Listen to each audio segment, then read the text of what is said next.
when we look at the disparities that exist, and poverty is where we live in terms of trying to counteract that in terms of my role at ABC and the Rochester Monroe Anti-Poverty Initiative.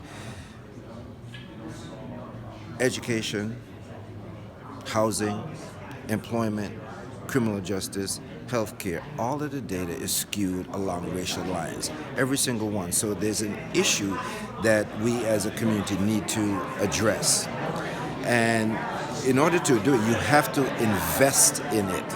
And as Adam mentioned, not window dressing, but you have to put people in place and provide the resources for those people to do what is very, very difficult work.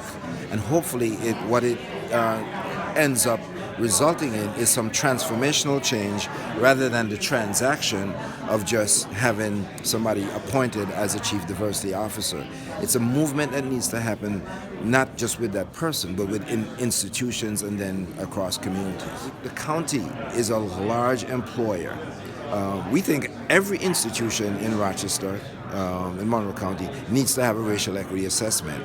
It is an issue that is not given enough oxygen, and we lifted that up to the county exec to make sure that the county is going to place a very, very high premium of being inclusive, being fair, being diverse, and making systemic change that we're not doing this again 3, 4, 5 years from now. It has to be what I call a main vein to everything that the county does, because as he mentioned, the county executive mentioned, regardless of who you pray to, who you love, where you worship, we should be inclusive.